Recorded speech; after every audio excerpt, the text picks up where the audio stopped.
Lepas paving. Bikin alasan kamu. Pak, dia dituduh perkosa istrinya. Dituduh perkosa istrinya kapan? Lepas dulu pavingnya. Nih paving aku.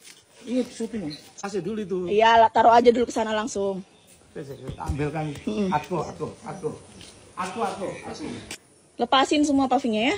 Kasihan. Kasihan. Ini aku mindah paving apa di target 100 juta? Pindah. Urusanku dulu dong. Nanti urusan Pak Mim nanti. Orangnya kan nggak ada di sini kan. Habis itu Pak target. Mim, target apa nih? Loh, Ayo, nggak, maksud buktinya. saya. Buktinya ada nih soalnya. Maksud saya, aku bayar dulu targetan itu apa paving dulu? Urusanmu sama Mim. Loh, satu-satu urusanmu paving dulu dong. Paving dulu. Okay. Iya. Paving dulu ya. Iya. Tenang Mbak, tenang. Paving dulu ya. Oke.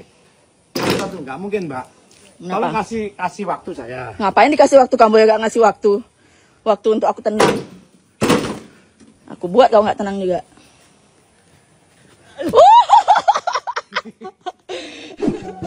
Iya.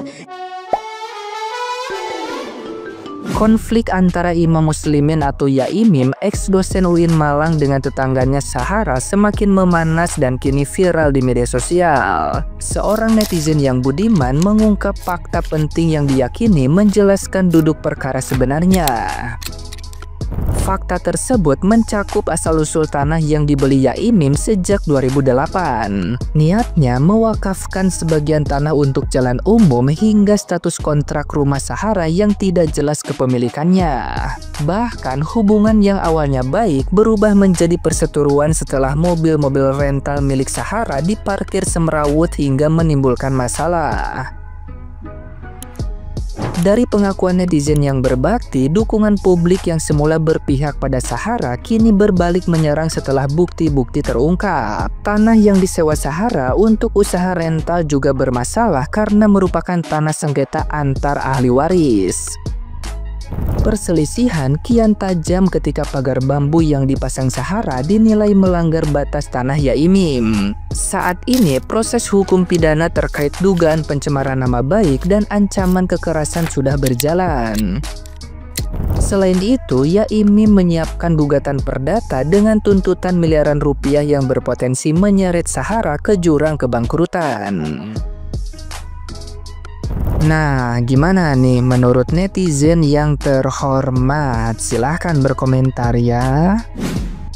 Siapa sangka ternyata pemilik usaha rental mobil yang berseteru dengan Bapak Yaimim, mantan dosen UIN itu, ternyata dia itu kuliah di UB loh, program S3 doktor. Ya Allah, pendidikannya sangat tinggi ya, tapi adabnya, perilakunya, dan bahasanya sangat-sangat kasar dan tidak bijak. Setelah kalian tahu kebenarannya, kalian masih mau memihak mereka dan menghujat bapaknya. Begitu jahatnya framing dan fitnah mereka menggiring opini sehingga berimbas kepada Pak Yaimim yang kehilangan pekerjaannya dan terusir dari tanah dan rumahnya sendiri. Hidupnya Pak Yaimim dibikin gak tenang, diserang terus, diteror terus. Terus si rental mobil ini pengen aman aja gitu, padahal dari awal dia yang salah. Sekarang dia besar kepala karena banyak dukungan dari netizen, sehingga perilakunya sekarang seenaknya mempersekusi dan mengintimidasi keluarganya Pak Yaimim. Mereka itu mainnya keroyokan ya, dan menghasut orang-orang untuk membenci orang yang dia benci. Guys, biar gimana pun Pak Yaimim ini orang tua loh,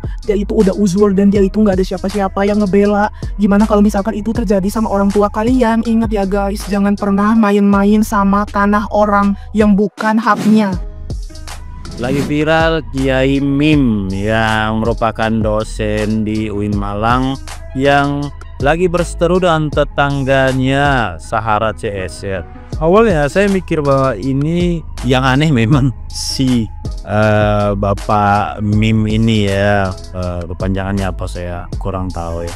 Karena ada semacam playing victim ya kan, kesentuh kayak diving ya kadang dalam sepak bola ya. Tapi mohon maaf saya memang keliru ya. Awalnya saya mikir memang si si bapak ini yang jolim lah istilahnya ya. Tapi setelah saya tahu dari berbagai sumber ya, ternyata memang itu tanah yang diwakafkan oleh si kiai ini ya kan. Nah, terus dipakai sama tetangganya yang baru ngontrak katanya begitu ya, untuk tempat parkir ya, rental mobilnya dia ya, orang kaya juga lah. Nah itu yang membuat si Kiai Mim ini nggak senang ya, karena terganggu lah ya. Jadi awal-awal ketika aku tengok postingan Mbak Sarah ini, kok kali lah dosen ini kok bisa orang kayak gini jadi dosen gitu kan. Sempat aku berpikiran kayak gitu sampai tadi malam tiba-tiba muncullah postingan dari istrinya dosen UIN ini. Makin kesininya aku tengoklah satu-satu lagi postingan yang Mbak Sarah ini. Jadi Mbak Sarah, saran saya mending kalian damai lah. Karena kalau aku tengok dari postingannya Mbak itu, walaupun aku orang yang sangat awam ya di dunia hukum, karena saya dulu pernah belajar hukum, cuman saya tidak beracara. Ada 4 Mbak hal fatal yang Mbak lakukan yang benar-benar bisa dibuktikan dari video-videonya Anda. Ada perbuatan melawan hukum di situ. Yang pertama, Anda ngeposting wajahnya orang. Kalau kau mau posting wajahnya orang, kau harus izin. Kecuali kalau misalnya kau tidak memberikan informasi yang jelek. Nah, ini kan kamu memberikan informasi yang tidak baik pula. Kau posting mukanya orang tanpa izinnya orang tersebut. Yang kedua, CCTV. Ketika kita memposting pekarangannya orang, wajahnya, tubuhnya orang di situ, propertinya orang, kalau orang tersebut tidak izin, kau publikasi, nah kena juga kau, karena kan kau nggak izin. Yang ketiga, kau masuk ke pekarangan orang, walaupun cuma terasnya, rumahnya kalau sudah dipagari, kau harus izin dulu, permisi, kau disuruh masuk, baru kau boleh masuk. Keempat, nih saya baru baca nih dari detik.com nih, sementara Imam Muslimin mengaku baru menerima surat pengusiran dari warga pada tanggal 22 September 2025. Kalau sampai terbukti ya ternyata tanah itu beneran diwakafkan sama dosen UIN. Coba lah kau Mbak, kalau kau nggak tahu mana yang bener mana yang salah, kau bacalah undang-undang KUHP yang setebal ini tuh.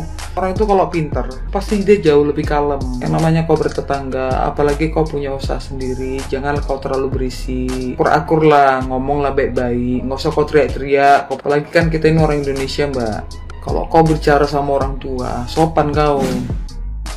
Saat Sahara memframing bahwa Yai Mim memblokade jalan umum, yang sesungguhnya terjadi adalah Yai Mim sedang menandai dan mengukur kembali tanah yang diwakafkannya. Karena tanah yang diwakafkannya untuk jalanan umum ternyata diduga diserobot oleh pihak Sahara dan juga Sophia. Mereka sengaja mendirikan pagar bambu untuk membuat kandang ayam ataupun kandang kambing di lahan kosong yang letaknya tepat di depan rumah Yai Mim. Yai Mim dan istrinya tentu tidak keberatan, terserah mereka mau bikin kandang apapun, yang penting jangan memakan tanah wakaf yang diberikannya untuk jalanan umum. Karena Yai Mim mewakafkan tanahnya untuk jalanan umum, bukan untuk dibangun kandang kambing milik Sahara dan suaminya. Kemudian saat Sahara memframing bahwa Yai Mim mengerahkan para mahasiswanya untuk menyerbu rumahnya dan juga rental mobilnya, yang terjadi sebenarnya adalah Yai Mim ternyata memang sengaja mengajak para mahasiswanya untuk berjoget dangdut di depan rumahnya, diiringi lantunan musik dangdut yang sangat keras yang berasal dari rumah tetangga sebelahnya, yaitu rumahnya Sahara dan juga Sophia. Menurut gua ini adalah cara cerdas untuk menghadapi tetangga yang suka setel musik keras-keras yang mengganggu kenyamanan lingkungan. Padahal faktanya pihak yang melakukan persekusi adalah pihaknya Sahara dan juga Sophia terhadap keluarganya Yai Mim. Mereka lah yang memprovokasi dan mengerahkan sejumlah massa untuk mempersekusi Yai Mim, melakukan kekerasan terhadap Yai Mim hingga membuat Yai Mim terluka. Pihak Sahara dan Sophian juga lah yang diduga memobilisasi massa untuk mengusir Yai Mim dan juga istrinya dari rumahnya sendiri dan dari tanahnya sendiri. Belakangan baru diketahui kalau lingkungan tempat tinggal Yai Mim ini ternyata didominasi oleh warga Madura, dan Sophia, suami dari Sahara ini, diketahui merupakan ketua DPC LSM Madas Madura asli. Kasus Yai Mim versus Sahara ini lagi seru banget guys. Di Malang sedang ramai, yaitu antara Sahara dengan Imam Muslimin, seorang dosen dulu pernah mengajar di UIN Malang. Kasus yang sedang ramai diperbincangan di media sosial antara Sahara dan Pak dosen tersebut itu sangat miris sekali, apalagi hal tersebut itu menjadi perhatian sekarang oleh masyarakat, ada pro dan kontra. Nah, saya membahas tentang terkait pengusiran terhadap Bapak Imam Muslimin atas dasar putusan pertemuan RT dan RW, kemudian menyepakati bahwa Bapak Iwan Muslimin itu untuk pergi dari rumahnya. Dasar hukumnya yang menjadikan Bapak Iwan Muslimin itu diusir dari rumahnya itu sebenarnya tidak ada dasar hukum. RT, RW, dan masyarakat yang menandatangani terkait pengusiran terhadap Bapak Imam Muslimin tersebut itu tidak ada dasar hukum dan tidak ada kekuatan hukum. Bapak Imam Muslimin, dia membeli tanah dan dia membayar lunas, membangun, dan kemudian secara legalitas dia mempunyai yaitu SHM. Nah, yang bisa mengusir Bapak Muslimin adalah keputusan pengadilan yang mempunyai kekuatan hukum tetap, bukan keputusan RT atau RW atau warga yang kemudian mengusir atau suruh pindah Bapak Imam Muslimin dari tempat tinggalnya. Nah, ini menjadi miris bahwa keputusan-keputusan itu bisa begitu mempengaruhi masyarakat untuk membenci Bapak Imam Muslimin. Nah, kita kembali lagi ke kasus yang Bapak Imam Muslimin dan Ibu Sahara. Sebenarnya ini terkait masalah jalan dan fasum atau fasos yang sudah diwakafkan oleh Bapak Imam Muslimin. Namun, karena media sekarang itu bisa memframing sedemikian rupa sehingga bisa memutarkan balikan fakta kepada siapapun termasuk Bapak Imam Muslimin. Namun sekarang kedua belah pihak sudah saling melaporkan, baik Sahara melaporkan Bapak Imam dan Bapak Imam melaporkan Sahara di kepolisian setempat. Tapi yang perlu diketahui buat masyarakat untuk memberikan sebuah komentar atau menjustis seorang itu harus dilihat secara utuh.